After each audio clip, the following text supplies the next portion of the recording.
last time there was particularly good sound. I don't know what I did different, if there's a different setup, but I'm hoping, yeah, it looks pretty good. Ron, you have to talk. Oh. That's the whole idea. Check. Okay, sorry. Check. Hello. Read your mail out loud. Check. My mail. I'm not looking at it. I'm looking at Darren McGavin right now. So. Oh, okay. Call chat. Check. Okay, I'll do.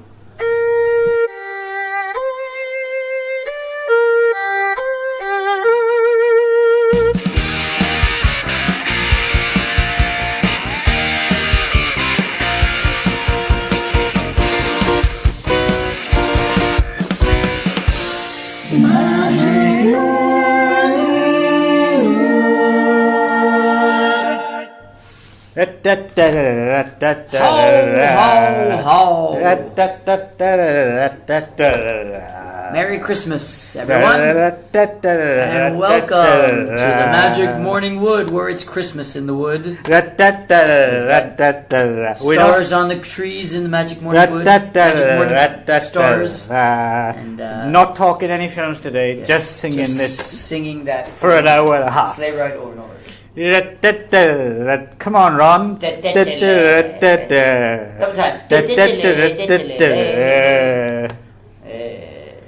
I'm feeling well Christmassy now. Alright, well, welcome to our Christmas-themed show of the Magic Morning Wood. Should I sing it again? No, I think that's enough.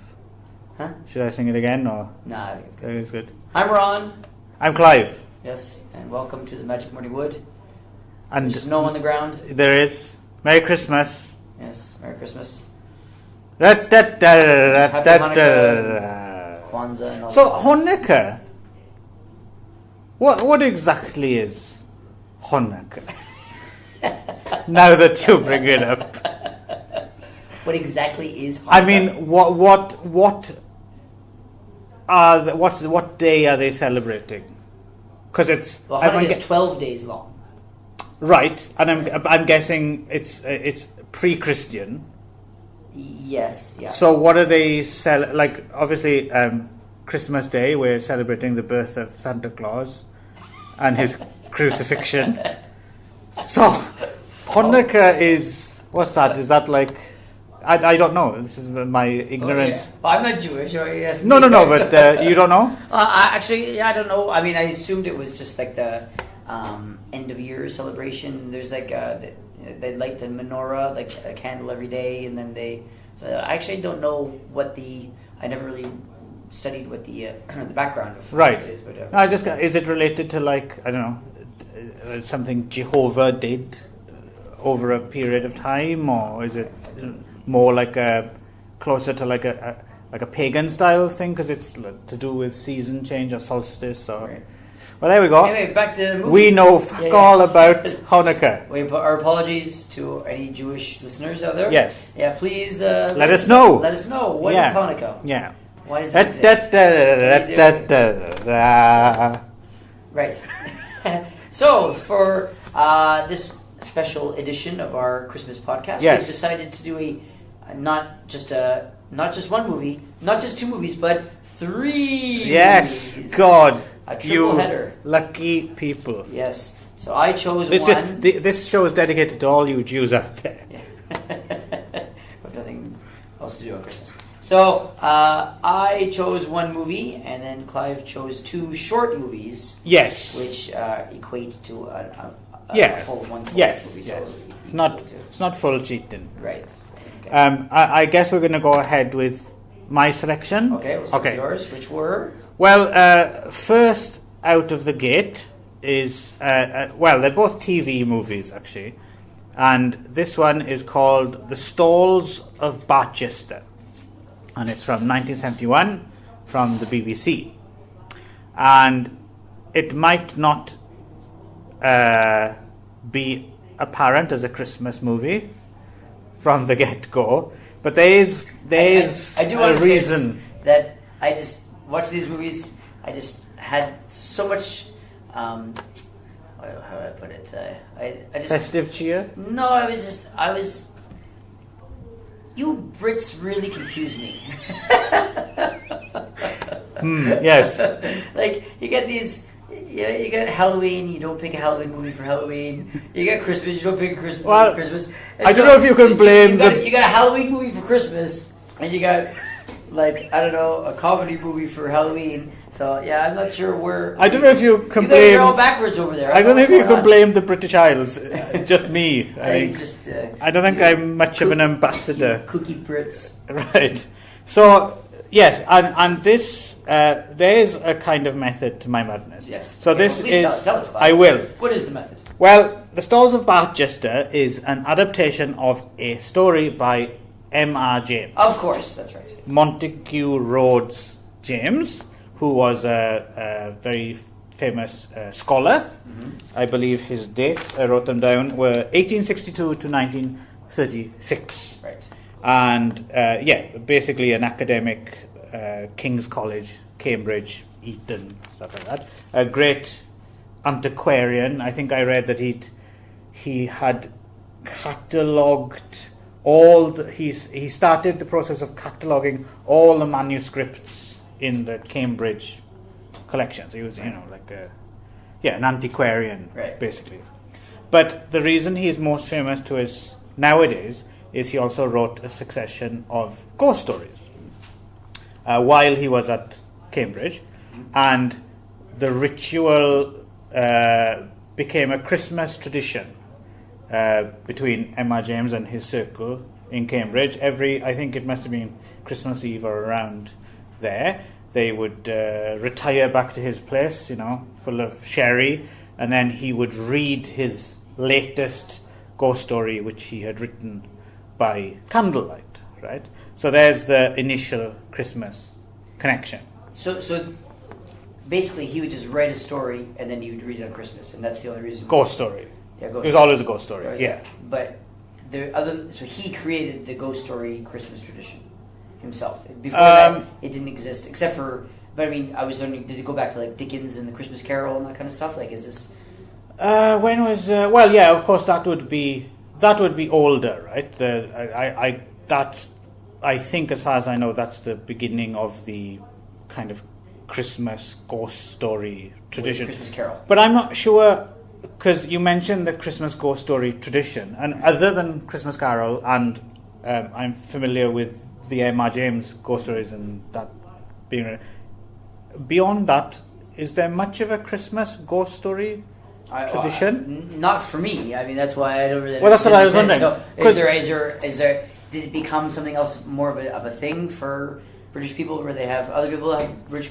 Well, it's interesting. The reason I ask you is because it seems almost like this is strange to you or unusual. Yeah, no ghost stories are told. Because interestingly, even though I couldn't give you any, apart from, of course, Christmas Carol being the big one, right, and the M.R. James thing, I can't really pinpoint why either. Right. However, it feels totally natural to me. Okay, it feels like Christmas for you. Yeah. And you would grow up watching these on the BBC?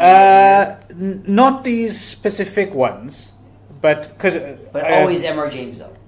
Well, so basically, this is the first of this kind of loose assemblage of what became known as the Ghost Stories of Christmas, right? And it was broadcast. I think it was broadcast on Christmas Eve, 1971, right? And then the following year, there was another M.R. James adaptation, Warren to the Curious. And then there was another one the year after that called Lost Hearts. And then there was another one called Treasure of Albert Thomas. And then there was another one in 1975 called The Ash Tree. And then, for 1976, they switched and they actually did a Charles Dickens story. But not A Christmas Carol. They did this story called The Signalman. Okay.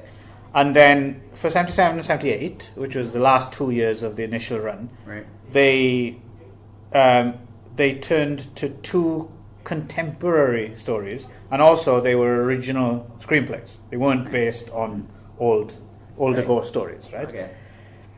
And as far as I know, this was never like officially branded a ghost story for Christmas, but it became known as a kind of right, institution.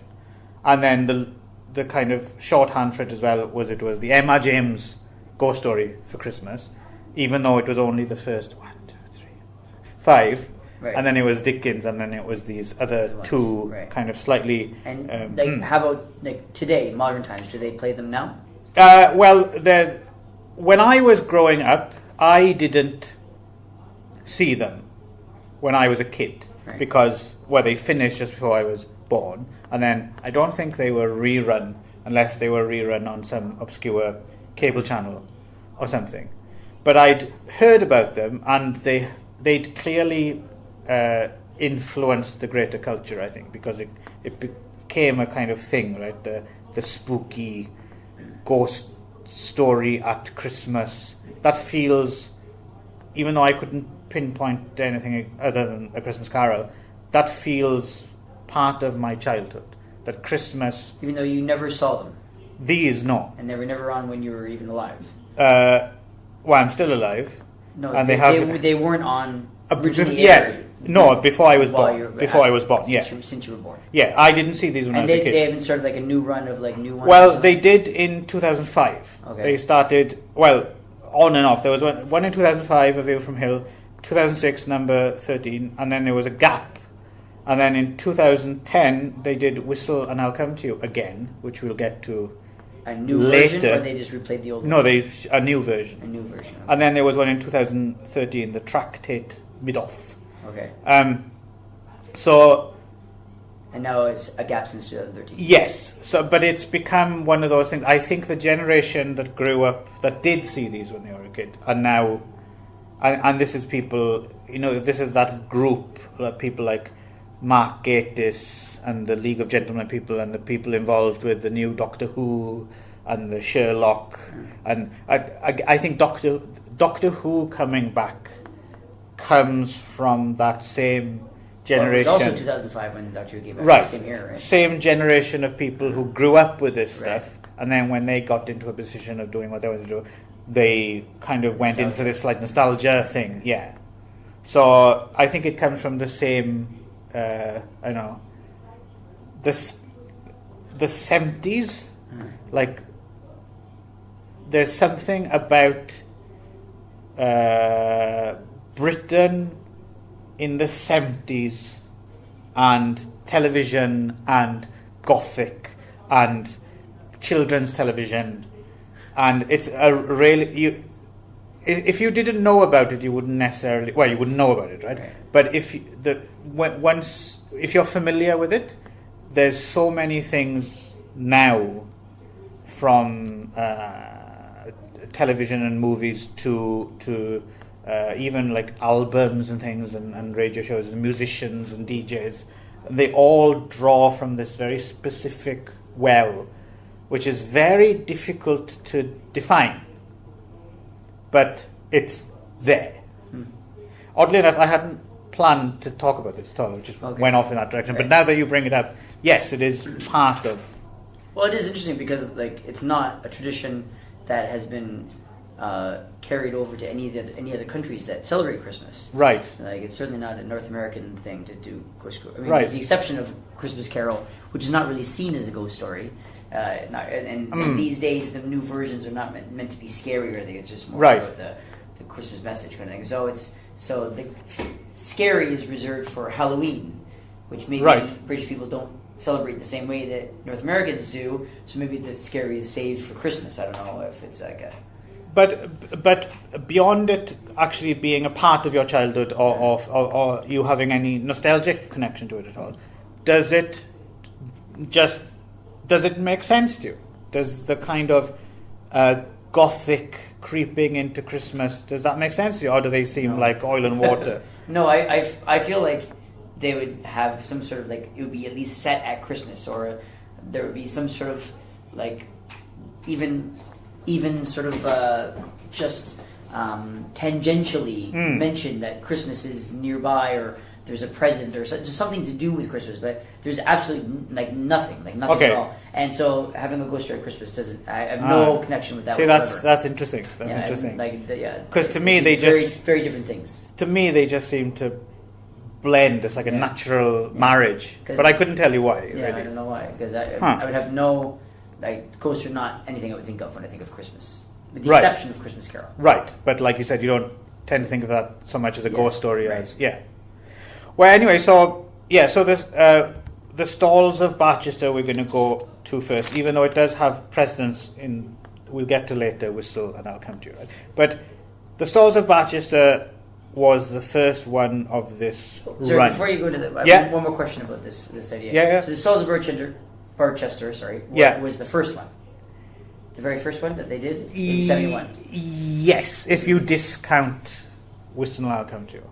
What do you mean discounted? Well, what I mean is, we'll get to this later, but basically, Whistle and I'll Come to You, which was the Emma James adaptation 3 years before this in '68, was a total kind of one-off. Okay. But it's clearly the UR text for this run of. Right.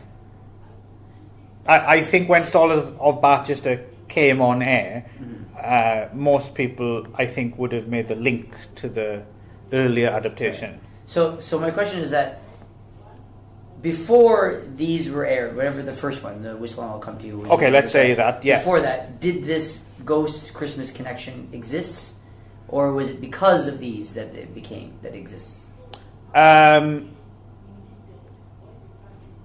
You mean the tradition of the ghost story at Christmas? Well, you said you feel ghost story Christmas goes together. So, but did people before, say, what you said, 68, in like the you mean in is the this 50s and 60s, right? Before these ever were right, aired, right. Did they have did that connection exist? That's an interesting question. I wouldn't know because, like I said, I'm post this, right? But I understand your question. Is it just my generation or the generation before onwards, or is it older than that? Yeah, like has it always been a connection between ghost stories and Christmas, or is it just because of these movies specifically?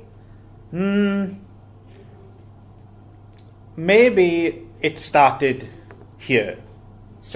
I think. So then the question then, which again you probably don't know the answer to, is that who was the first person to decide that ghost stories equal Christmas?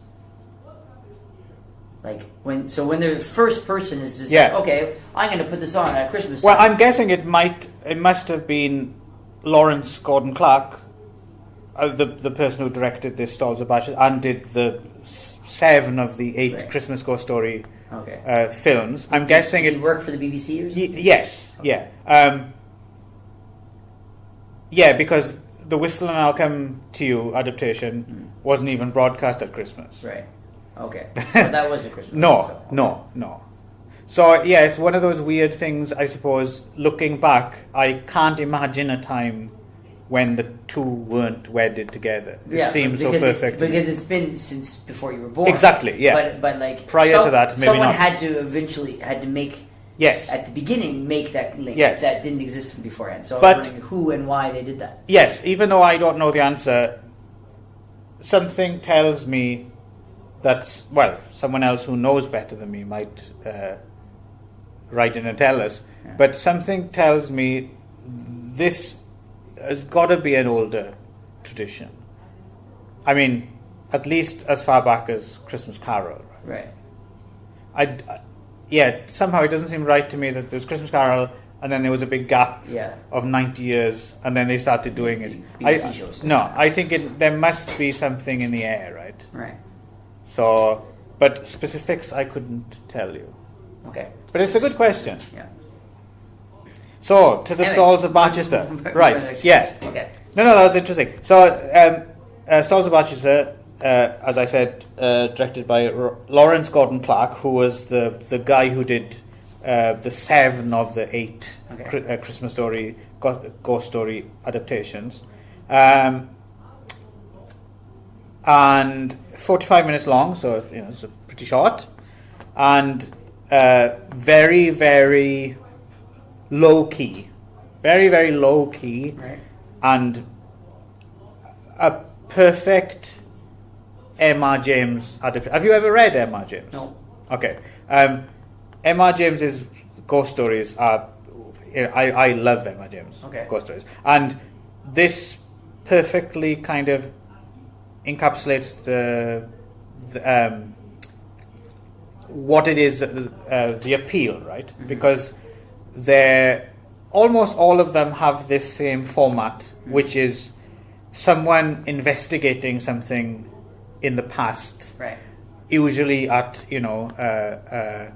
usually an antiquarian type who's looking through musty books and old museum shelves, and something, maybe connected to the church, or and one thing leads to another, and they kind of uncover some ancient evil. Right? It's I think the parallel has been drawn before. I mean, they're very different, but I think M.R. James is sometimes considered it's like the mirror image of H.P. Lovecraft in America, right? And they have that. They're very different, but they have that kind of obsession with the kind of meta narrative where you create fake documents and you're looking for something, and this leads to that, and then there's an ancient evil. Right. Again, massively different in some ways, but there's a kind of thematic link. I also a massive H.P. Lovecraft fan as well. Yeah. So in this case, there's a Dr. Black, right, played by Clive Swift, and he's cataloguing the library of Barchester Cathedral, which is a fictional town created by the author Anthony Trollope, apparently. It's actually shot at Norwich Cathedral. And I think it's set in like the early 30s or something, right?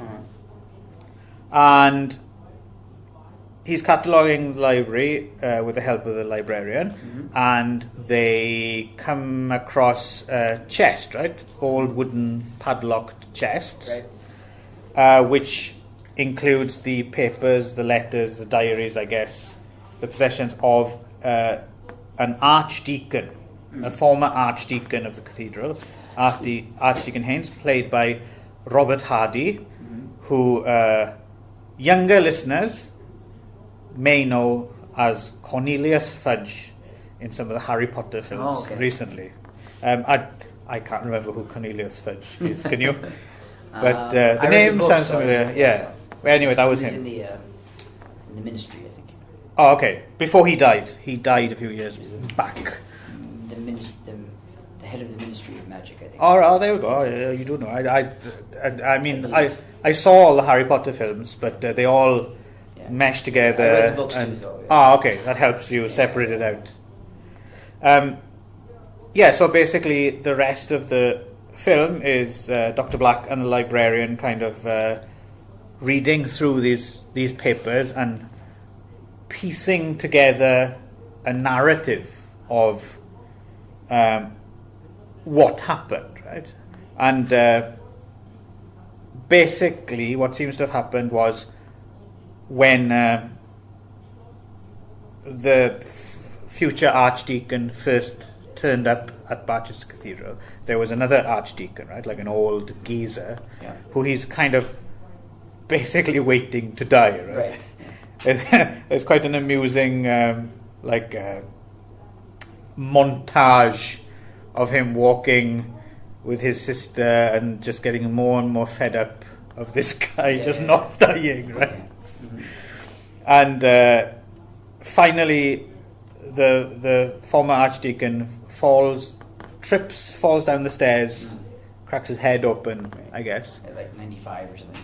And there's a nice edit here, isn't there, where he's like cracked his head, and then it cuts to the new archdeacon hitting a boiled egg with his spoon. Right. Yes.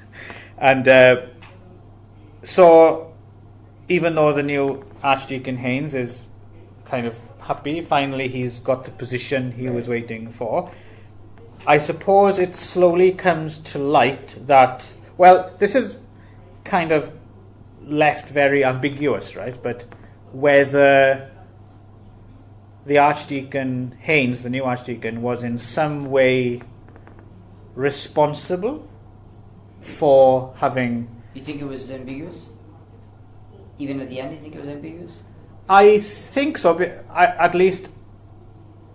I don't think it was ambiguous. I think it was pretty clear that he did it. Yeah. I mean, that was the whole point why he was being haunted, right? So because it was like you could feel the blood on the hands, and I suppose so. But what I mean is, they never draw.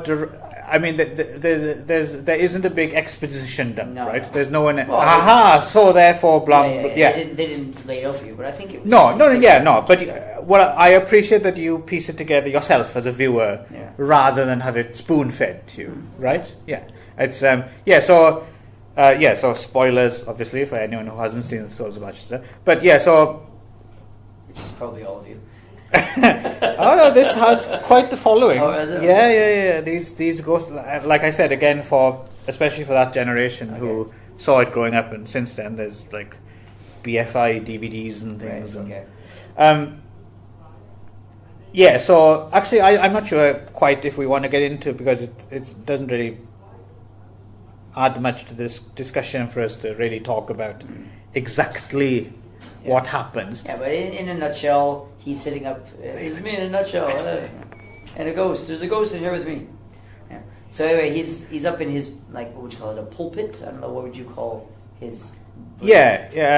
What would It's you call like that area that he sits in with his big throne? Is it a pulpit? I don't know. He's in his stall, isn't he? Yeah. The stalls of Barchester. Well, but I think the stalls were like the pews. I don't know. I think a pew.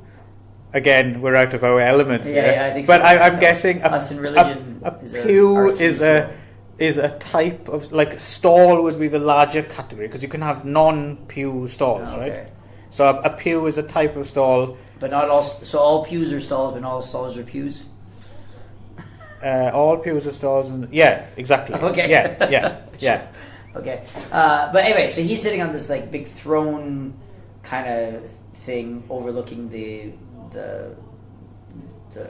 church, the congregation. I would say not the circumstances,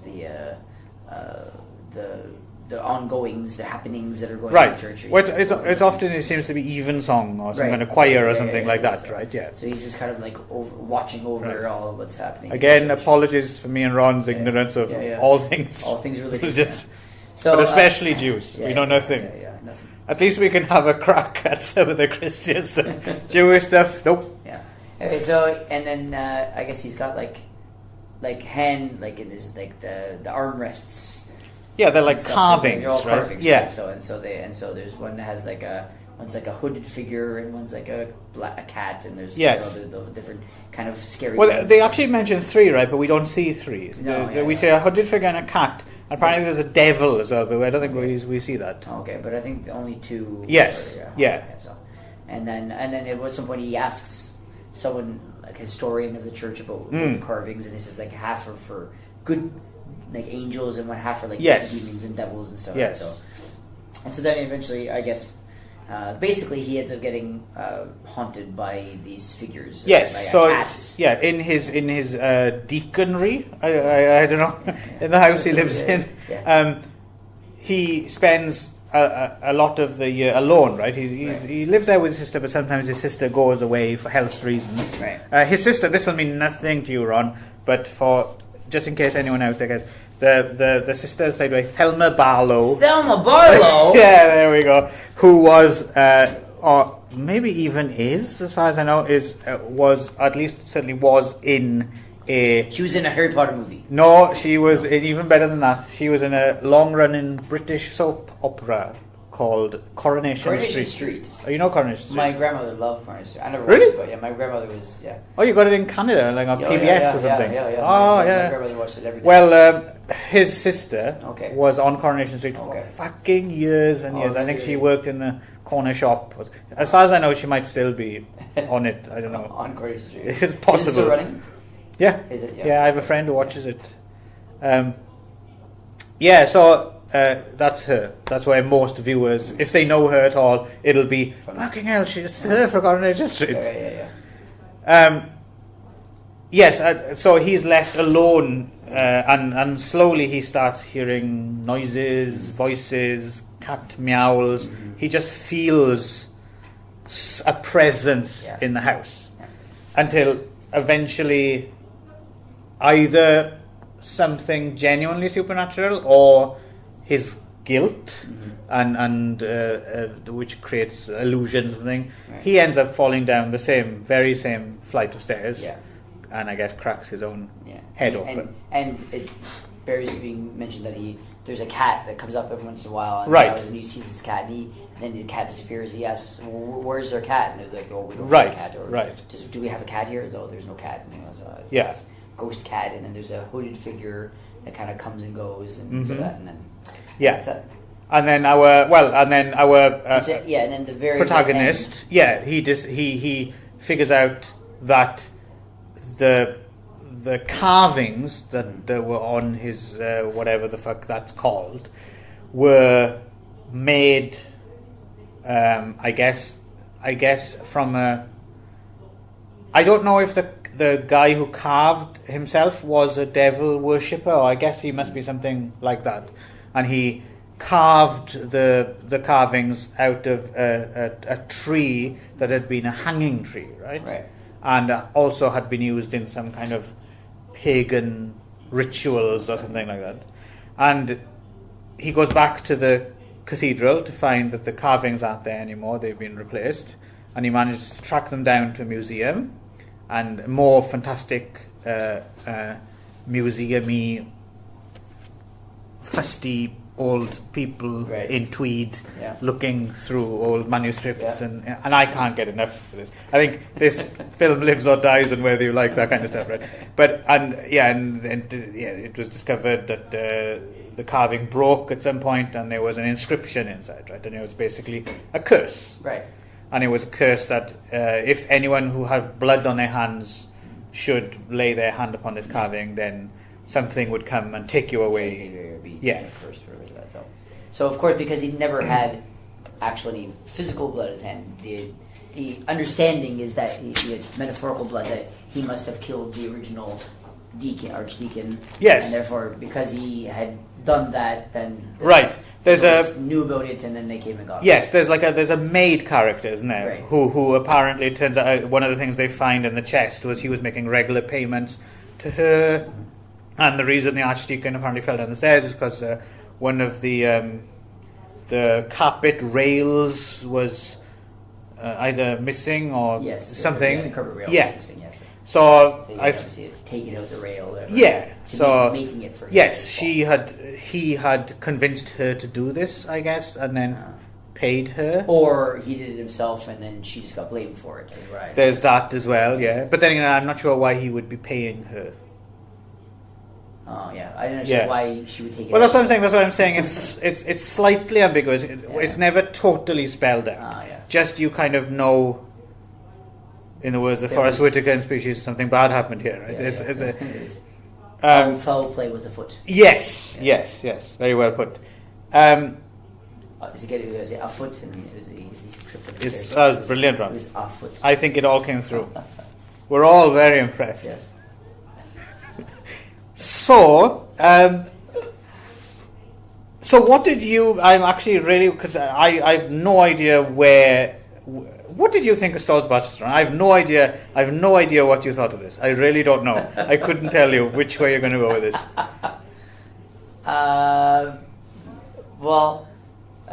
Definitely put me in the Christmas spirit. Yeah. No, I thought it was a decent ghost story, but I mean, I've never really been a huge fan of ghost stories in general, just because I don't really find ghost stories that I don't find them scary. Or anything. I just found them kind of like, I thought it was kind of I thought it was an average ghost story. I thought it was a fairly well done. I'm sure probably the book was probably better. Short story, usually is. Right. The writing was probably better, right? So as they usually tend to be, but it was held my attention, and I got the story, and it seemed to do what it was supposed to do. But I was never scared. Did you find it creepy at all? Not really. No. Oh, okay, interesting. You've never liked ghost stories in particular? Not that I dislike ghost stories. I just don't really.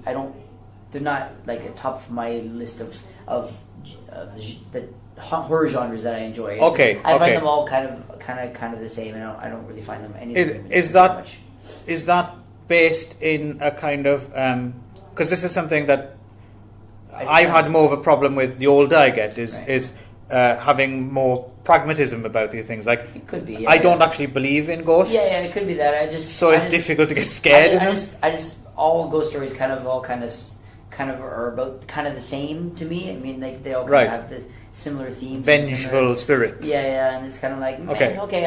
I've seen that kind of thing. And yeah, this was of course 71, so it was probably very scary for its time, at the time kind of thing. But by today's standards, it was just, it was an average. You know, it was kind of like an episode of The Twilight Zone for me. It was just kind of like it was just sort of like, oh, okay, yeah, that's that. Do you story. think you would have found it scary if you'd have seen it when you were a kid? Maybe, yeah. I mean, it's hard. I didn't watch a lot of horror when I was a kid, so probably it would have been a lot creepier then. I think, right? But yeah, it's certainly something that this is maybe my third time watching it now. Like I said, I didn't grow up watching these, and I read about them after I grew up, and then tracked them down. And I think the first time I saw it, I wouldn't say it didn't freak me out or anything, but it has a nice, gentle frisson to it. Like, do you know what I mean? No. It's not gonna freak me out. But I appreciate everything about it in so much as it is actually as I mentioned, it's a very good Emma James adaptation, as most of these Emma James adaptations were. It's quite close to the original story, and it has the same flavour, if you will. So yeah, it's not going to terrify anyone. No, I mean, I know these like kind of 1930s ghost stories. I've read several of these kind of gothic-y ghost stories, and yeah, I mean, I know what I'm in for when I read or see a 1930s ghost story kind of thing. So it didn't disappoint me, but it didn't like shock me into like, oh, this was the best of the lot I've ever seen. It was just it was an average ghost story that I thought. I suppose for younger listeners, a recent kind of example of an adaptation of something that was a pastiche of these kind of things would be The Woman in Black. Right, with Daniel Radcliffe. Which I'm struggling to think. It's been a while since I saw it now, but I seem to remember it wasn't as if they amped up. I mean, obviously it was a bit more visually slick than, for instance, the Stars of Barchester, a bigger budget and everything. But I don't think it was. I don't remember them.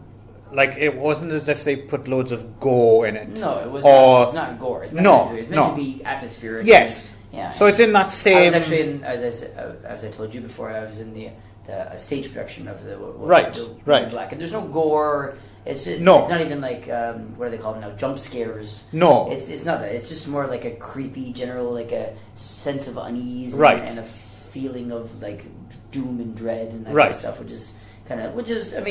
is good for itself. Yes, but that's very much in this. I mean, for instance, the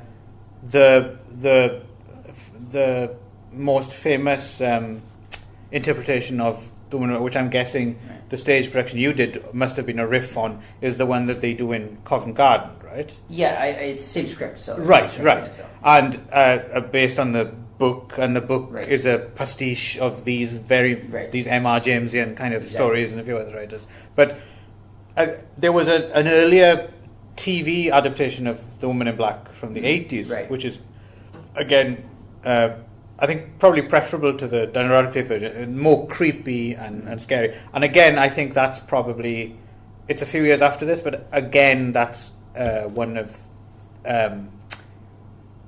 it's part of this well that I was saying that these people now, the generation that have come of age, are drawing on. You can throw that in there as well, right? The Woman in Black, the 80s one, or just the thing in general. So this isn't necessarily my favourite of the original run. I wanted to do The Treasure of Abbot Thomas, actually, which is a bit more of a... I don't know if it's scarier. It's probably about the same level. If this isn't scary, that's not exactly going to scare you either. But it's got a lot more... the treasure hunting aspect of it is cranked up a bit more.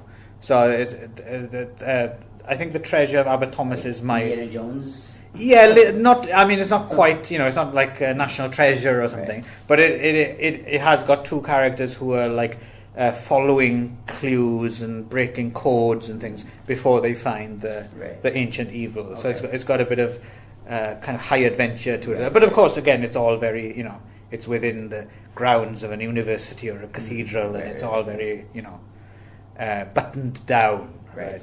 But like I said, that's something I appreciate. Is that something you get a kick out of? The setting, the kind of this kind of very M.R. Jamesian kind of antiquarian, kind of dusty old bookshelves and cathedrals, and does that mean anything to you?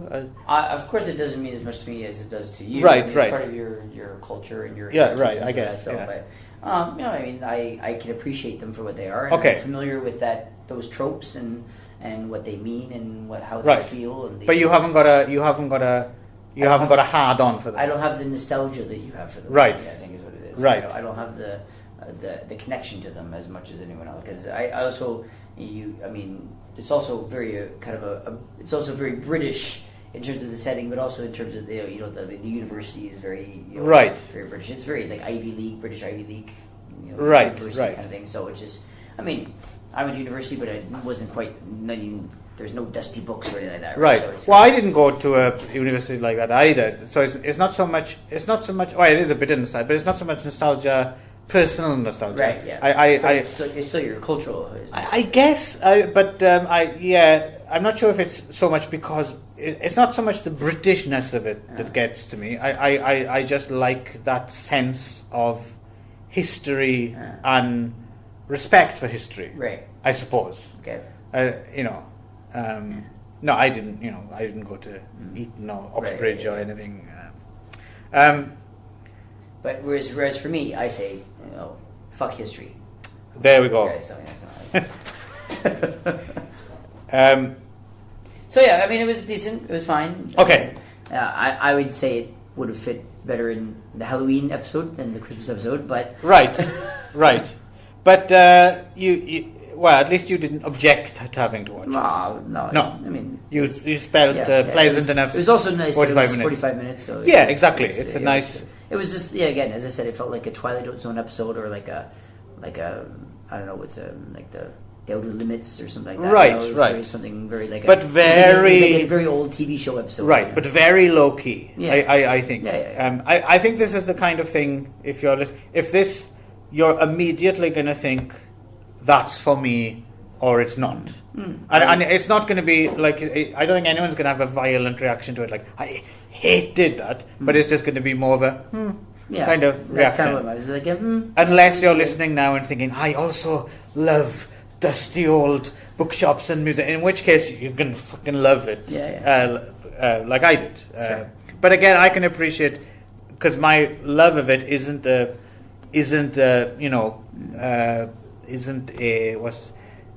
what's the analogy I'm going for here? It's not dildos in every orifice and KY jelly smeared all over the room, splattered. It's more of that's the analogy you were going for. It's more of a quiet, quickie that lasts 5 minutes and leaves no stain. Or, it's very reserved. Right. And gotcha. I think that was a perfect analogy. Yes. Okay, so is there anything else about that one? Well, no, not really. So, so because of choosing Stalls of Barchester, because I couldn't choose Treasure of Abbot Thomas, I wasn't quite. Why did you not choose it? I couldn't get a copy of it. I see. Yeah.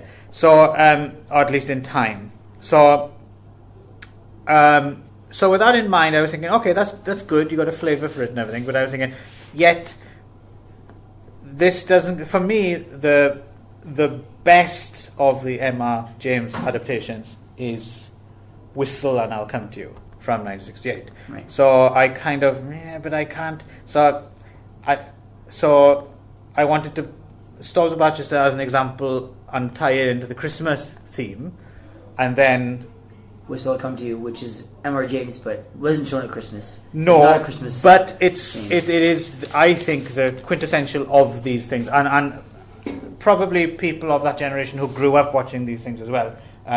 They probably assume that this was an M.R. James ghost story for Christmas. Right. I mean, in retrospect, people before, especially in the days before the internet and stuff, when people would talk in the pub and, do you remember when we were a kid?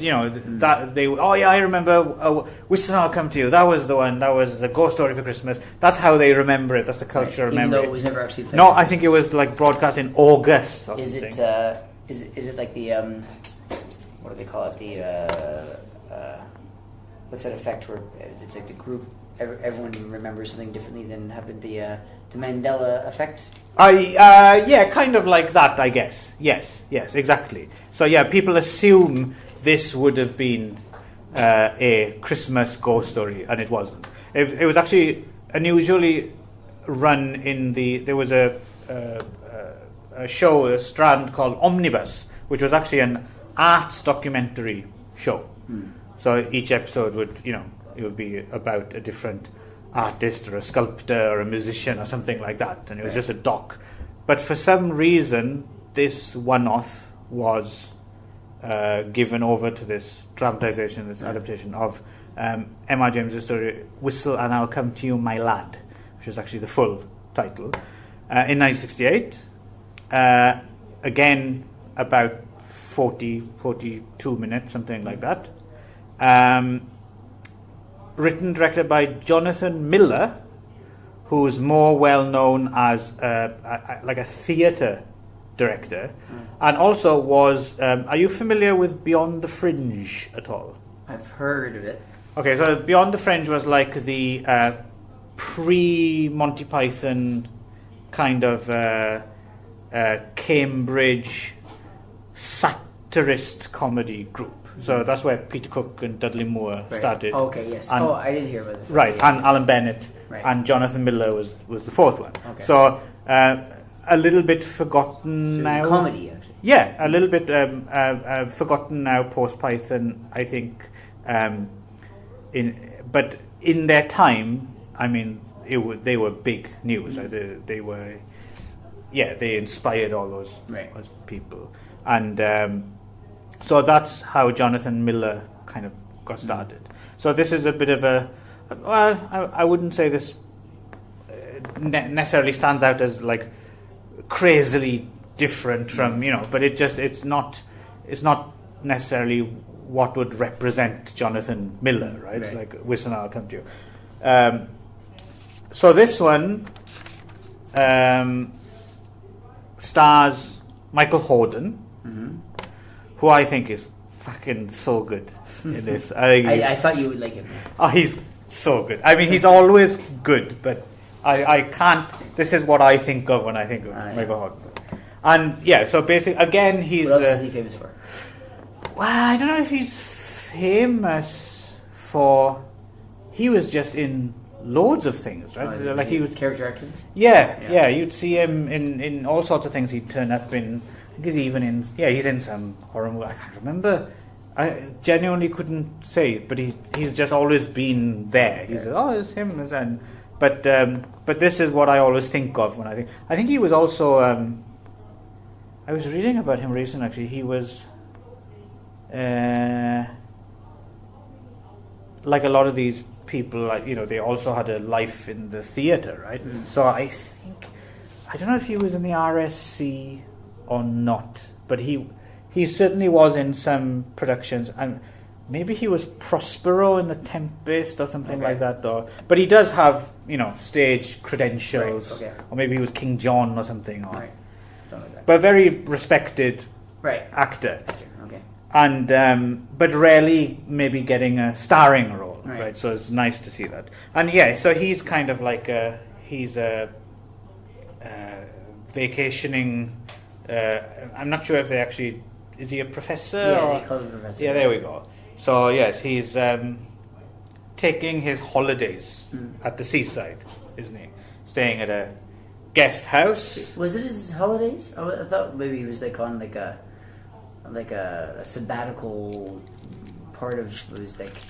I thought maybe it was part of his like research he was doing or something, but I suppose it could be, but I don't think they express that either way, right? But but basically he's having a bit of downtime, isn't he? Right. And he's decided he's staying at this like B&B. Yeah, guest house, and he's just kind of taking. It's a very, very British holiday. It's the kind of holiday I don't take anymore, living here in Japan, because holidays here are short, aren't they? Like, because people don't have much time off. Right. So when me and the missus do go somewhere on holiday, it's always packed into like 3 days. a week if you're really lucky, and there's an itinerary. Right, so you go, you see this, and you're so fucking tired. What do you do again?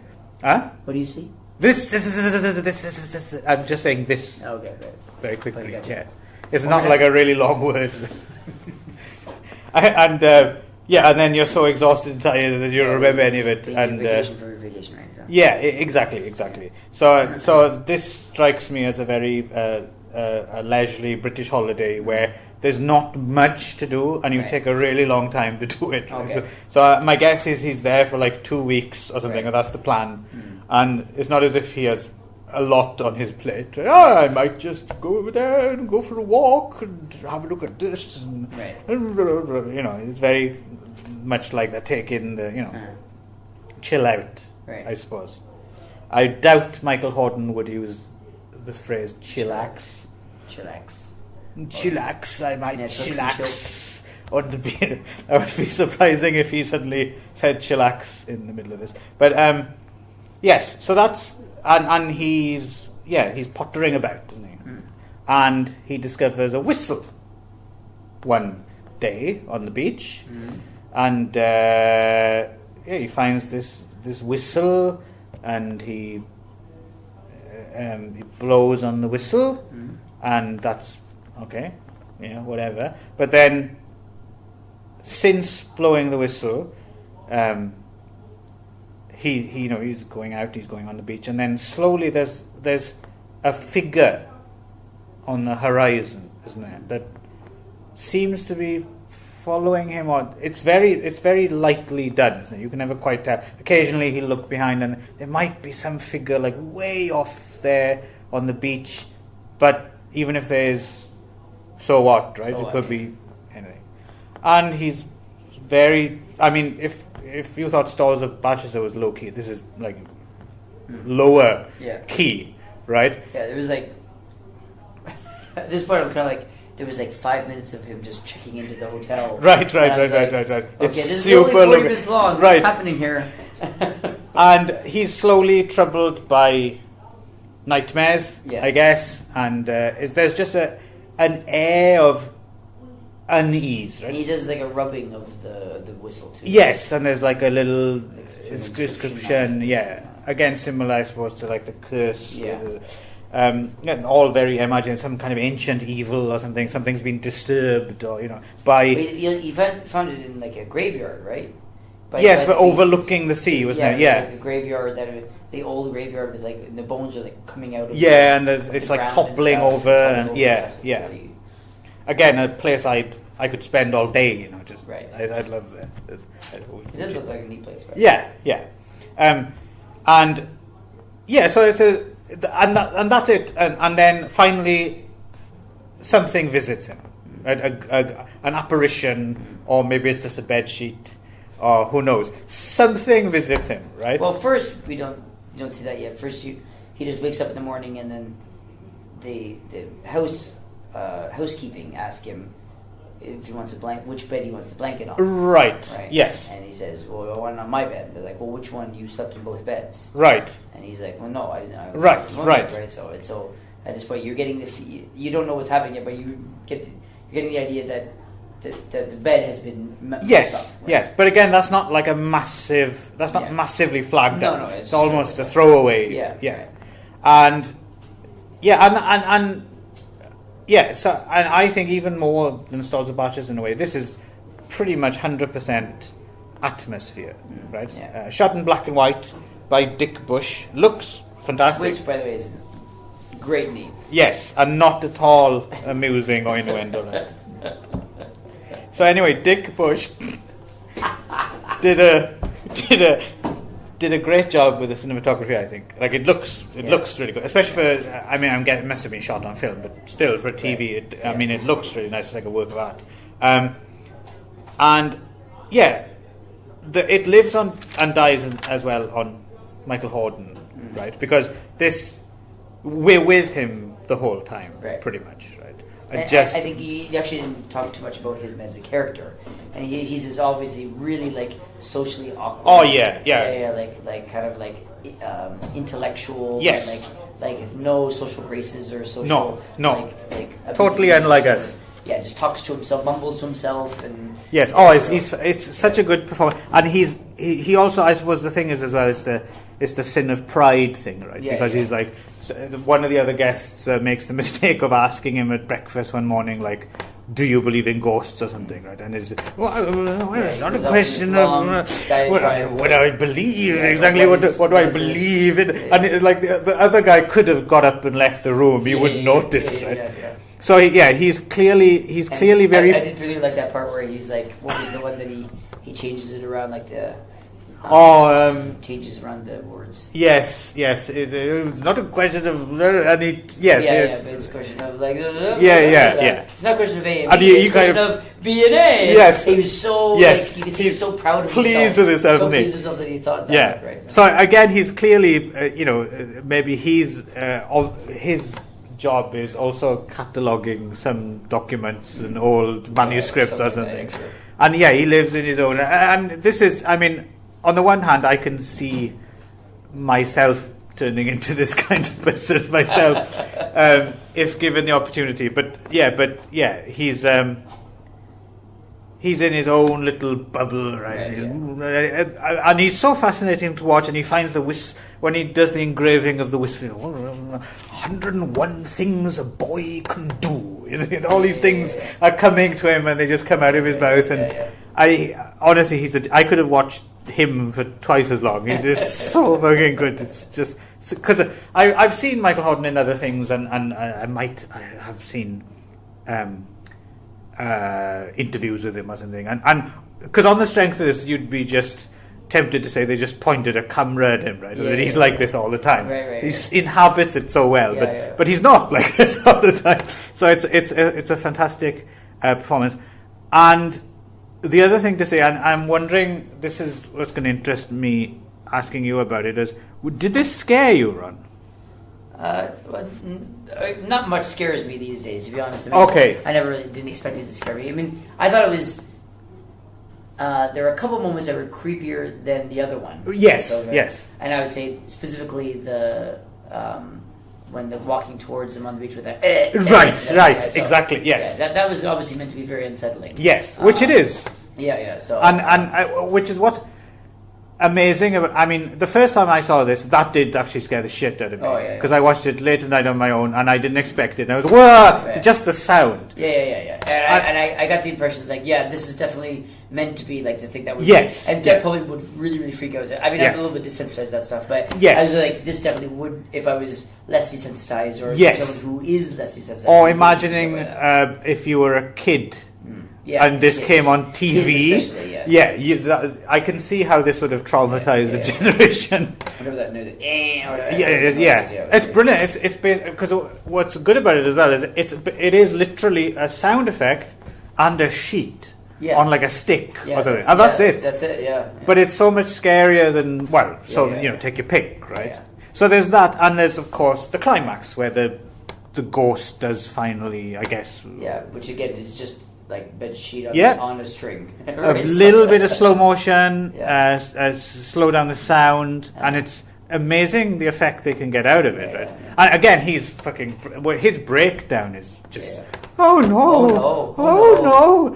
just because and what's brilliant about you watching him, and you can. It's not just he really the acting is so good. He really looks like he's processing it. He can't say anything. She's just really trying to. It reminded me. There's did you watch Captain Phillips with Tom Hanks? Yeah.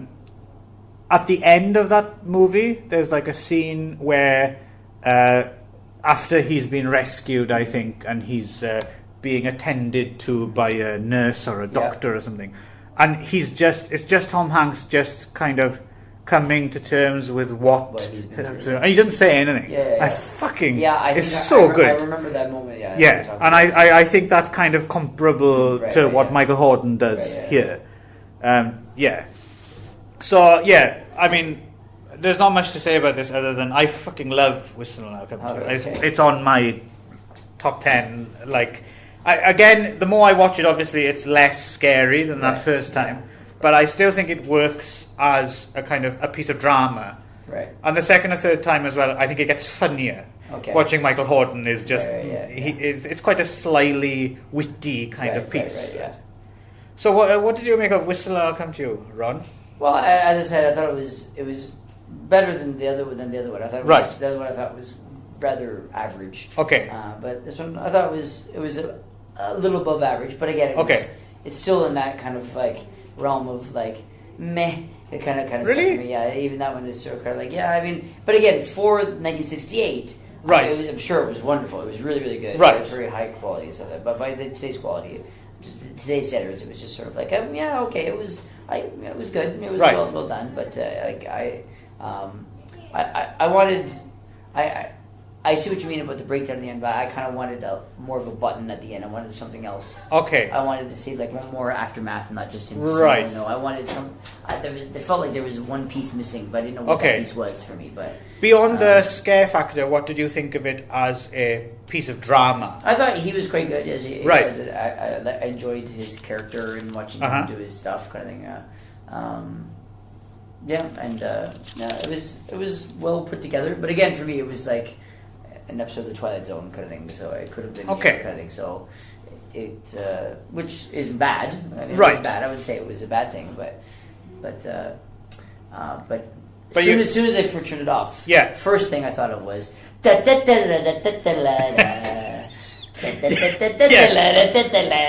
does scream. It does scream Yuletide festive. I was like, what the hell is it have to do with Christmas? Okay. But besides that, it was a pretty good ghost story. It was good, I wrote it down just because, you watch these things and you the more connections you make, you tend to... So I was just looking at Jonathan Miller again. I was thinking of one of his credits that might interest you. Actually, I've never seen this, but apparently it's very well done. He did a 1987 TV movie of Eugene O'Neill's play Long Day's Journey into the Night, which apparently is... Long Day's Journey into Night. Oh, there we go. Which apparently is a fantastic version. I'm not overly familiar with that play, but I thought you might be. Of course I know. I'm not super familiar with it, and it's but I believe I do. Eugene O'Neill is a name that seems to... It's a theatre name, and it's something I'm vague... I can't remember what, but I remember having seen something or other and it being something like a mark of quality, obviously. That's something I might want to check out at some point. So there we go. There's my extremely festive double bill. The Stalls of Barchester and Whistle and I'll Come to You. Right. The Christmassiest films around. I think you'll agree. Yes. So we'll have a little musical interlude here, and then we'll get on to Ron's slightly more Christmassy choice.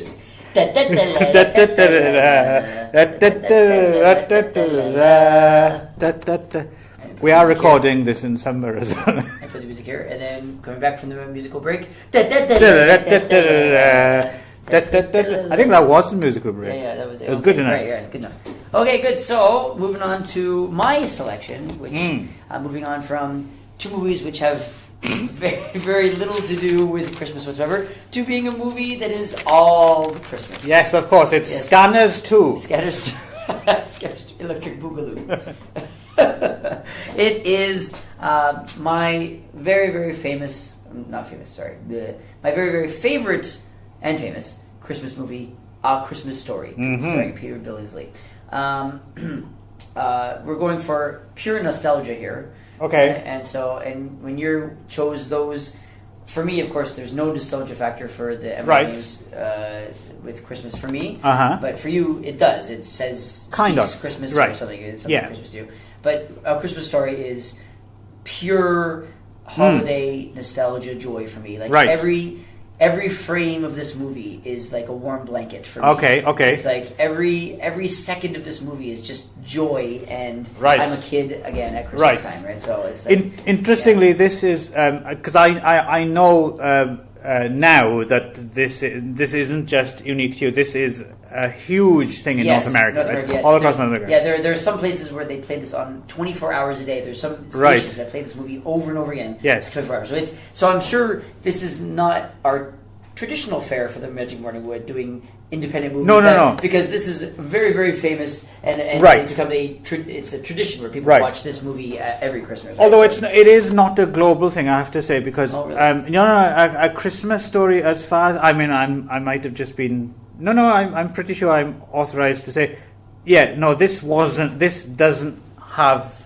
the cultural cachet in the UK. I mean, I don't know, I'm assuming it must have played in theatres, maybe it came and gone. I don't ever remember it. If it had been on television when I was a kid, it would have been it wouldn't have been like the big Christmas movie. Right. I mean, I'm trying to think, like when I was a kid, you the way it worked in the UK would be you'd have the big Christmas movie. I don't know if this is the same in North America, and now it must have changed as well, I don't know, but pre-internet and everything was basically the Christmas Day movie would be the big blockbuster from like a few years ago. Right. So it would be either Star Wars movie or like Indiana Jones on Christmas. Yes, on the big one. If you were like taking a ranking of which it would be like the Christmas Day movie. Yeah, the Christmas. Yeah. So post Christmas dinner, post opening presents, you'd have Raiders of the Lost Ark or Return of the Jedi or something. In North America, those movies. Yeah, it would definitely be the blockbuster time of year because people tend to be on holiday around. Yes. I don't know if they would necessarily open on Christmas Day. Occasionally they would. Oh, no. I'm not talking about theatres. I'm talking about at home. Oh, at home. Sorry, I should have made the... No, this would have been on television. I see. Okay. So these would have been the big hitters from the theatres when they finally hit... Oh, really? Okay. Yeah. No, usually growing up where I'm from, on Christmas Day, Christmas Eve, and the week leading up to Christmas, and up until Christmas Day is just all Christmas-themed movies and specials. That's all it is. Okay. So it would be like Charlie Brown Christmas, The Grinch Who Stole Christmas, Rudolph and Frosty. And, would you not have the Christmas Story and Christmas Would you Vacation. not have the Christmas Day blockbuster film as well then? No. How about James Bond? Never. All right. James Okay. Bond on Christmas? No. I should say that not. No, I'm putting this out of balance. I should say as well as that stuff. Yes, as well. Of course, we had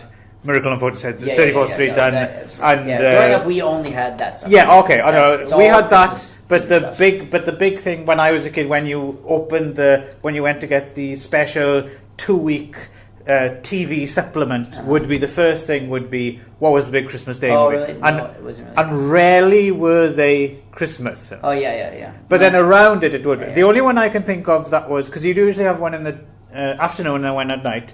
The only one I can think of that was actually Christmassy, but it was shit, notoriously shit, was, if you remember, Santa Claus with Dudley Moore. Oh, that one, okay. Yeah. Well, there's several Santa Claus movies. Santa Claus the movie, I believe. Yes. It's like 86, so that must have been... That was probably on in like 89 or something when I was like 10. Usually they would put on movies like the Santa Claus or the Santa Claus with an E with Tim Allen. I've never seen that. Oh yeah, there's which had like 3 sequels. All right, okay. So, and then which created a whole generation of kids who couldn't spell claws. Right. Although there's not much call for it outside of Santa Claus. Yeah. But it was like, I remember my mom was an elementary school teacher. She used to complain all the time that no kid could spell Santa Claus. Oh, okay. They always put an E on it because of that damn movie, right? So okay, because perversely, it might even have helped some kids actually spell clause correctly, which probably comes up more often. Yeah. So I'm defending Tim Allen. Right. Okay. Good. Well, anyway, and of course, this movie was the preeminent movie. So I used to have a series of Christmas movies that I used to always watch. That were my favorite Christmas movies. This one, National Lampoon's Christmas Vacation, was in there with Chevy Chase. All right, okay. The only thing I remember about National Lampoon's Christmas Vacation, because I was just about that right age, was the scene where the string of expletives that you... No. The scene where Chevy Chase is being shown lingerie in the department store. Yes, okay. By yes. Fuck, I even remember her name. It's Nicolette Scorsese. Okay, yeah. and just because I can't remember, that must have turned up on TV when I was like 12 or something. He sees her again later. He has a fantasy sequence later where she's by the pool. Yes, and stuff, but for some reason I particularly remember. Her flashing her legs to him, that worked. That was enough. Yeah. I love that movie. That's another one I might choose that next year. We're not doing that. And I also just liked Scrooged with Bill Murray. All right, yes, I remember that. I remember renting that on video, actually. So I was really into like the comedy Christmas movies. Okay. I was never a big fan of like White Christmas or Miracle for Right. Street. I was never like that kind of like schmaltzy Christmas movie. I was into like the Christmas comedies and stuff. And this was the number one movie for me. This was, and of course, not to forget Gremlins. Gremlins too, or Die Hard. Yes, yes, put in there. And more recently, I really enjoyed Elf with Will Ferrell. I didn't see that. Yeah, which I enjoyed that one. So, but this one is still like, if I have to pick a Christmas movie, this is the Christmas movie. Christmas movie for me. Even better than Santa Claus the movie. Or Santa Claus with an E. Have you ever seen Santa Claus Conquers the Martians? Yes, that was it's great. Yeah. Or Woe is me. Oh, Santa and the Ice Cream Bunny. Which was last year's special. But anyway, so A Christmas Story, as I was saying, so this was 1983, and also my second Bob Clark choice. We did Porky's before, right? Which is, and actually, I didn't even realize it until recently that Bob Clark actually directed both A Christmas Story and Porky's, because they couldn't be more different, right? They're very, very different. In some ways, there are some elements of but there's really the nostalgia. I mean, he knows how to do nostalgia. Yes, that's for sure. Which, to be honest, is one of those things. You know, people often say like they say comedy is overlooked at the Oscars or something like that, and I think that's actually maybe true of. Because he does it so effortlessly in Porky's and here, I think it's very easy to overlook how difficult it is to get this right. It is, such a fine balancing act. Because it could trip over into being syrupy sweet, or you could misjudge the tone badly. Oh, that's a bit nasty for But this just fucking nails it. It's right on, It's like every note, it's note perfect, everything, right? Right. And even now, I've seen this movie easily 100 times, and I still find stuff that I missed the times before, stuff connections I didn't make before, or I still make new appreciations for how it's structured. Because it's very obviously written. It was written based on the works of Gene Shepherd. Right? In God We Trust, all others pay cash. Yeah, who also, I actually didn't realize until actually this viewing, was also the narrator of the piece. I actually didn't even know that. Right. So I never made that connection in the past. So. So hang on, just before we because I don't know how it worked in those days in North America, but I'm guessing there used to be a bigger gap between when movies were new in theaters and when they arrived on TV, right? Right, and I believe this movie kind of I don't know the history of it, but I believe it probably was one of those movies that became.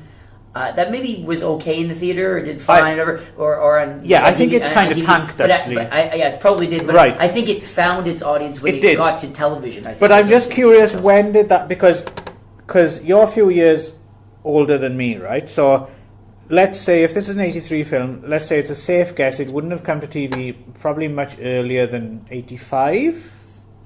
something Possibly, like that. yeah, so you would have been like 8 or 9. Yeah, it would have been around the same. So So it would have been around the same age as Ralphie in the movie, right? So I'm wondering if you actually were there from the beginning of it becoming a phenomenon. Quite possible, yeah. Like you might have even watched the I don't remember Canadian network premiere of it. I or could have. I really have no memory of the first time I've seen this movie. Okay. I mean, they've all kind of blend together. It's just every Christmas I watch this movie. There's no, I don't have any memory of discovering the movie or it just sort of, it was just it's always been there. So I feel it's my duty here to just, before we get into it, because I feel, because I really love this movie, so I was just going to get into we're just going to, So should we just outline, or you go ahead, it's your turn. You basically outline, what is the through line, what's the plot? Well, so that's what I was saying, I was noticing new things this time. I was trying to find stuff that I'd never seen before, and I was noticing that I guess the works of Gene Shepherd. Actually, I didn't realize. I thought it was just a novel, but actually, I guess it's a series of short stories or sort of memoirs about Christmas. Yes, that in like the 30s and 40s. In the 40s. Oh, okay, and I think I was trying to figure out how they created the movie, and it looks like what they've probably taken is several different short stories which were unrelated and strung them together. I think so, to really thread them into one kind of through story. You haven't read Gene Shepherd? I haven't actually. No. I really think every year I think I should, but I never did. But right. But I feel like what they must have done is just a series of vignettes. Or short stories about things that happened to this guy when he was a kid at Christmas. It's episodic, but in the best way. Exactly. Yeah. I did.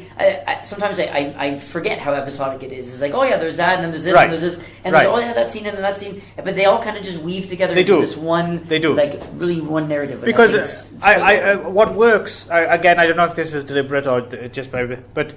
When you look back on your own childhood, your childhood seems episodic, right? Yes, of course. It doesn't run as a narrative. It's just I can't remember just last night or something as I was drifting off to sleep, I remembered something, and I was like, for the first time in my life, I was thinking, what the fuck was I doing there at that? Like, I couldn't remember what came just before, what came after. I was thinking, what the fuck? How did that happen?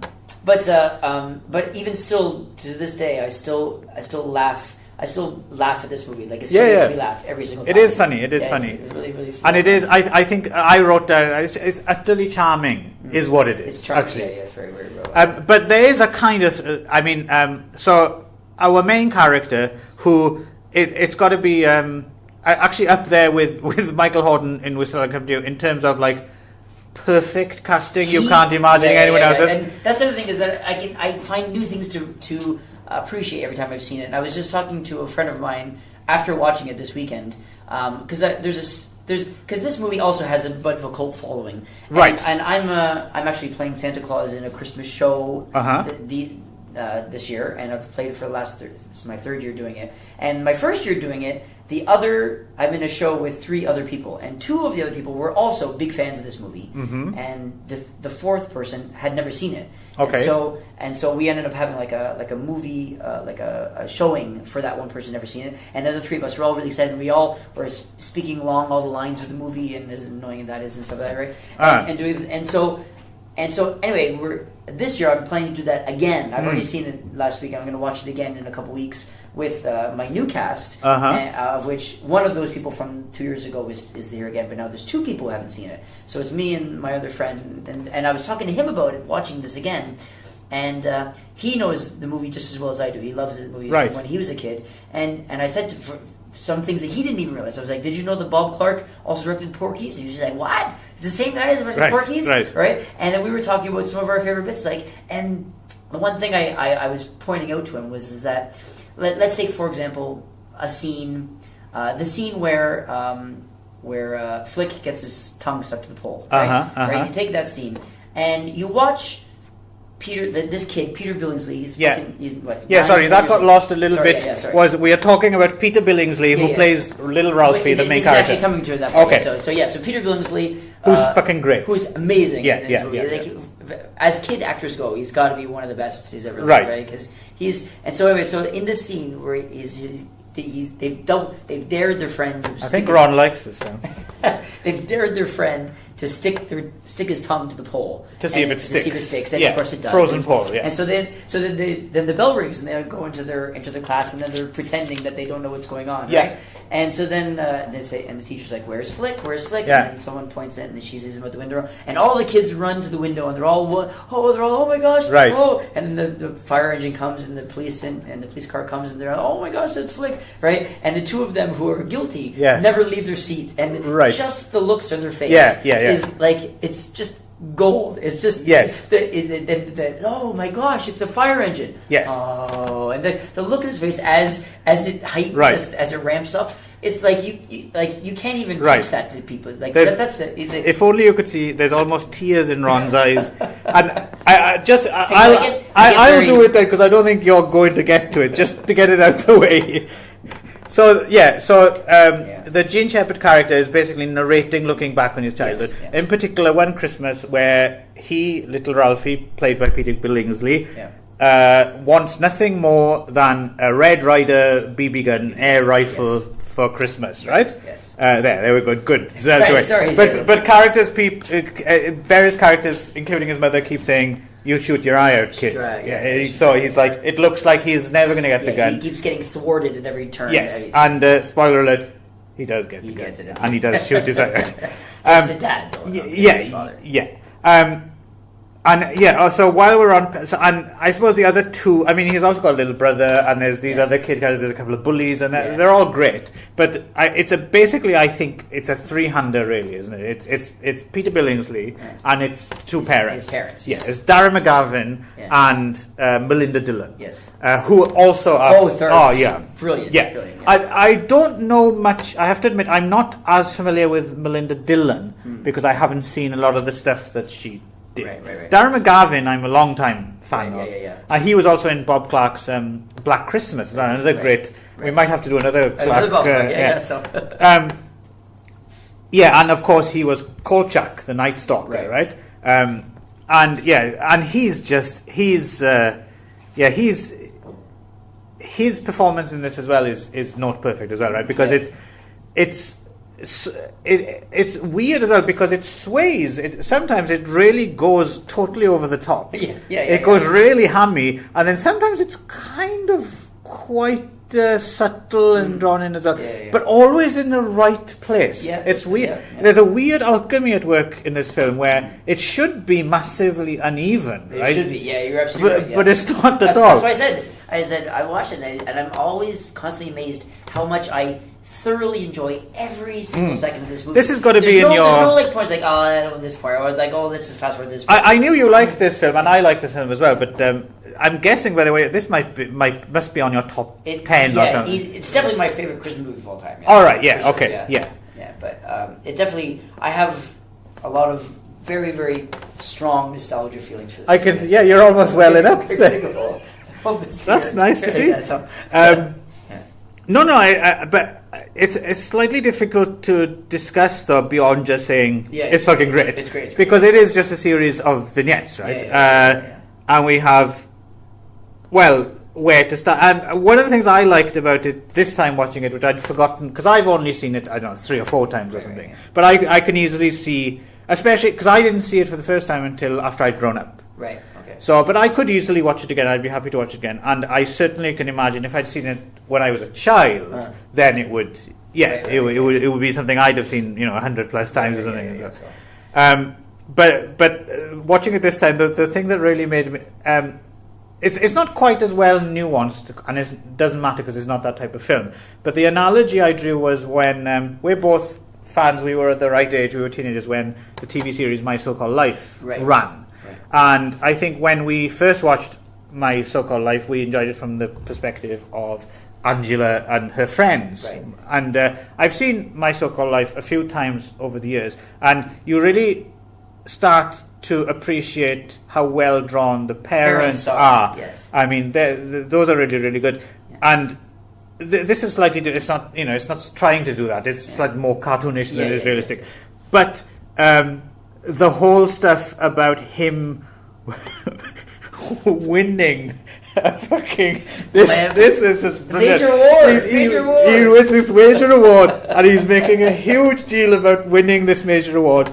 And then this fucking crate arrives at the house, huge crate. And after they unpack it, and then at the bottom is just what the fuck it's this monstrosity of a man. It's like a stockinged mannequin leg. That's a lamp. Yeah. That's a lamp. It lights up, right? And he's so he's so enthused about it. He's like, oh, and he immediately makes room for it on the table in front of the window. And of course, Belinda Dillon is just horrible. What the fuck is that? But she can't tell him because he loves it so much. And all that is just that's gold, isn't it? Great, yeah. And then of course because somehow it rings true. I can't think of anything specific, but I'm sure there must be something like that. I seem to remember something when I was a kid where either my dad or my mother really liked some object, and the other one was like, fucking horrible. And there would be this kind of weird back and forth where they'd move it, and then in this case it gets broken. Did she maybe broken? Yeah. Where do you come down on the big? Oh, I think she definitely did. Do you think she did? Yeah. You think there's a devil in there? But as they said, it was a scandal in the family for years to come. right. Because then they specifically filmed it that way, where she left the room. Yes. And it shows just the empty doorway, and then you hear the break. So. Yeah, so that's just one, and then there's so many. There's he gets the pink rabbit costume. Yes, pink rabbit costume. Yes. Of course, the Santa scene, which is you remember that? Yeah, which is So even to this day, when I'm playing Santa in the class, sometimes I'll break out the howl. Santa Claus, played by Jeff Gillen, who directed the Ed Gein movie Deranged, which Bob Clark was a producer of as well. Okay. Yeah. And who died, actually, I didn't realize. Right. I don't know where to go. I mean, I've just got little bits written down here. I don't know how interesting. I mean, it's shot in Cleveland, largely. Actually, there was one. That was the other bit I really liked. Sorry, I'm getting like you now. There's another. Again, something about it.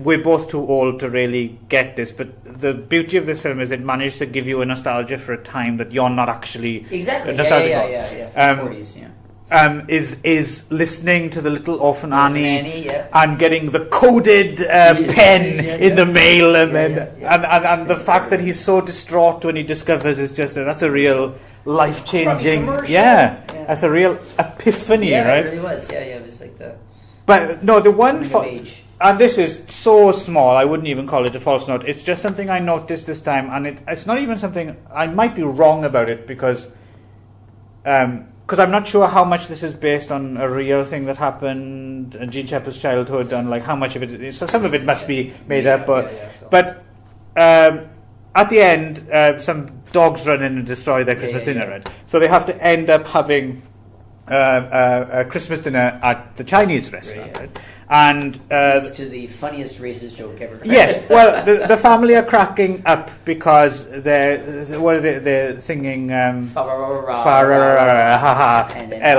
sing something else. Yes. Jingle Bears. Jingle Bears, yes, and they're cracking up. Now, of course, this is you have to take it in context, right? And I hazard to say, I wouldn't say this is offensive, right? And I would imagine most say Chinese Americans, if they saw it, they would probably give it a pass, or they would understand it in the context. Again, if you're a Chinese American and you know better, write in and tell us. Of course, see what I did there? I made my own racist joke. Hilarious. But that brings me. There's someone to be offended by it somewhere, right? Maybe. But I think, generally speaking, it was set in the 40s, filmed in the early 80s. Right. I think you have to understand the context. Yes. Of it being done. But more than that, now was not so much. Not so much that I thought, that's the. What I mean is, I think what people would notice now would be that it's culturally insensitive in a different way. I think it doesn't actually make sense, right? Because I don't think Chinese actually do have problem with L's and R's. That's a Japanese, yes. right? I mean, So that's the thing as well, is it's conflating. Right. So that is the one tiny little blip that doesn't really make it. At least it doesn't make a difference to us. I can understand it might make a difference to someone else. We don't know that maybe those people were Japanese working at a Chinese restaurant. Right? Well, so there's all sorts of there's all sorts of things. Again, if you are of the Asian persuasion and you know better than us, let us know. And and if you know anything about Hanukkah as well, let us know about that. But yeah, so Christmas Story again. It's just like every second of joy for me. It's just like I'll watch. I can watch the movie a million times, never get tired of it. It's just I don't know. Another thing I was saying with my friend, who were the other fan. My friend is a friend of it. One of our favorite parts is like we're saying. There's so many good actors in this movie. I mean, as you said, the mom, the dad, and Peter Jones. They're all perfect. A lot of the friends and the Scott Farkus and the right. Like and all those other people, they're all really good. But I think probably my favorite actress in the entire movie is Schwartz's mother, who's on the other end of the line.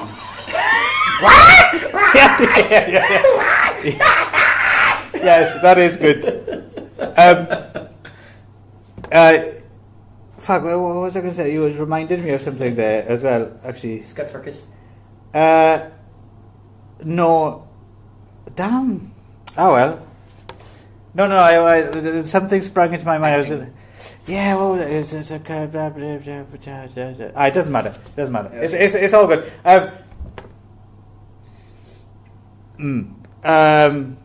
Good acting, Scott Farkus. Yeah, damn it. Something just jumped straight into my head. There was something I wanted to mention. Actually, it's not that exciting now, but I was going to say. Right. But of course, Bob Clark and Gene Shepherd. Well, Gene Shepherd narrates it, obviously. Yes. But Bob Clark's in it as well, right? Oh, right. Bob Clark is the guy, the neighbour on the other side of the street when he puts the lamp in the window. Oh, okay. And he's like, "Hey, what's that over there?" Is it? I didn't know that. That's Bob Clark. There you go. Right, there you go. I actually recognised him, which I was surprised at. Okay. Yeah. I didn't know what he looks like, though. Have you? Peter Billingsley's still around as well. He directs now. He directs. He still acts a bit as well. He doesn't do that much acting anyway. He retired for a while. I think he still comes in. He directed some Vince Vaughn film very recently. Oh, really? Yeah. He's a producer. He's he directed some action movie with Vince Vaughn and the young girl from the True Grit remake, who's now very popular. He's done a couple of things. He was in the original Iron Man movie as like a. And he did another Christmas movie called Four Christmases. I'm guessing. He does a lot of very, very small parts. I'm guessing the Iron Man thing, for example, if I had to hazard a guess, would be we were talking earlier about how generations grow up, and I'm guessing the generation who are now making Marvel movies love A Christmas Story and grew up with it. Probably, so I'm guessing he probably gets a lot of stuff like that. Well, right? People just put them in.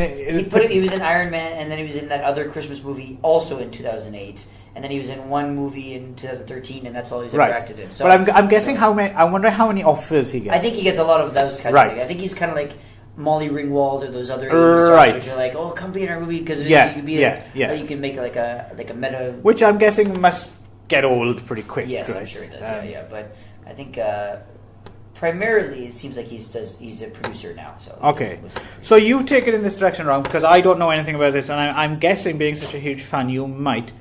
So Bob Clark did actually make a sequel to this film. Yes. In 1994 called It Runs in the Family. Oh yeah.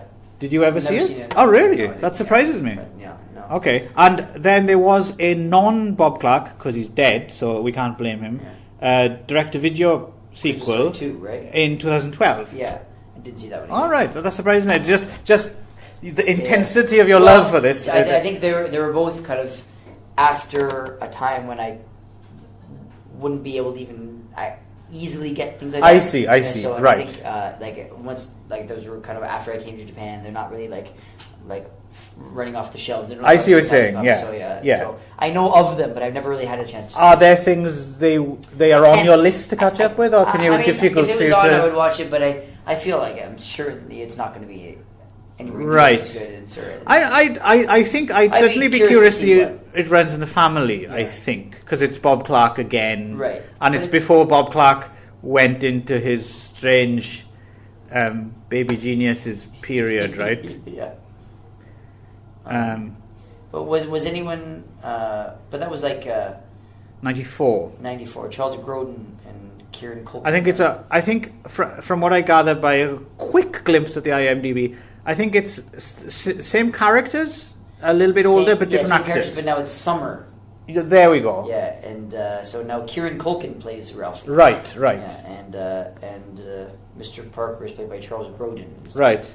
Yeah. So. No, it doesn't really jump out at you, does it? I suppose it's because it's divorced from the Christmas thing as well, which is that we know that invokes nostalgia all by itself. It seems very obviously like it was probably around that time that Christmas Story, of course, gained a cult following over that time, and there was hey, let's capitalize on that movie that never had a follow up. Maybe. They said, hey, who can we get to? Right. We'll get Bob Clark again. Yeah. Get Bob Clark again, and then he was kind of like, all right, but it was Bob Clark, but was it Gene, the same writer though? Right? Yes. Gene Shepard. Yes. So and it's also, I think, the same screenwriter, writer. Lee Brown, as well. Right. So that's why I'm saying I think it might possibly have a chance of being halfway decent, I'll right? give it a shot. Yeah. So it seems right. So, but there we go. Our next year's summer special might be, if you like it. Okay, right. I think we better call it a day before you melt, Ron. Do you have anything else to say about A Christmas Story or anything else? Yeah, I mean. Sorry, one thing did make me laugh. I did forget to mention, just because it seemed so surreal to me, although it might be a real thing. Right. Darry McGavin, Christmas gift. A can of salmon eyes. Is that a thing? Maybe in the 40s, I think. Yeah. Salmon eyes. Wow. I thought, I don't know what. I'm sure it was a 40s thing or some kind of a joke. Yeah, we forgot. Sorry. Again. What? There's one more scene I do want to discuss, just because it is fucking hilarious.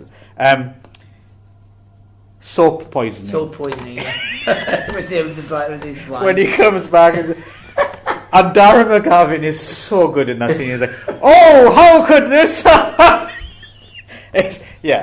Have you? Speaking of Darren McGavin, did you ever see Kolchak? No, I didn't know. No. Do you know what Kolchak is? No. All right, Kolchak was actually, this might be something we might do on the show. Actually, Kolchak was there was two TV movies, the Night Stalker and the Night Strangler, and then there was a short-lived series spin-off called Kolchak the Night Stalker. Right. And Darren McGavin is Kolchak. He's a reporter. He's kind of a slightly kind of down at heel kind of seedy reporter. Right. And it's a bit kind of proto X-Files in so much as each episode he investigates a strange paranormal. There's like the two TV movies. I think there's a vampire. I think they might both be vampires. And then the series there's like a mummy. There's a zombie. There's a werewolf. Okay. And they're a bit ropey, and they're kind of dated, and they're never fully kind of really satisfying, but they're fun. And it's Darren McGavin who makes them fun. He is Kolchak to me, because I did see them at an early age, and I think, if I remember correctly, the first TV movie, at least The Night Strangler, is actually really good.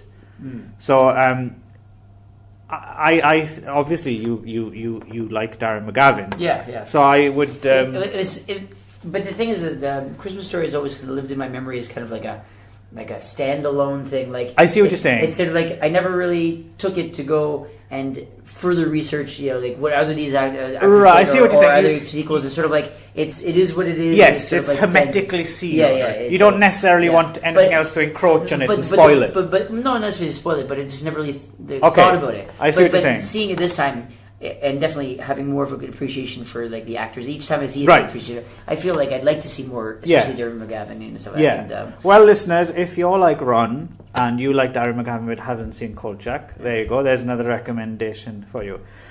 And other than that, I think we have to go and unwrap our presents, don't we, Ron? Yeah.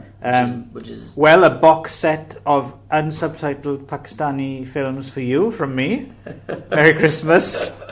Yeah, and a brand new Blu-ray version of Van Wilder for you. Oh, such a treat! And that was a little hint at our upcoming anti-Valentine's I Hate You Man special. Right. But that's a few episodes down the line. Yes, so that's not yet. So yeah. Anyway, that's it. Merry Christmas. Merry Christmas. Ho ho ho ho ho. ho. You shoot your eye out, kid.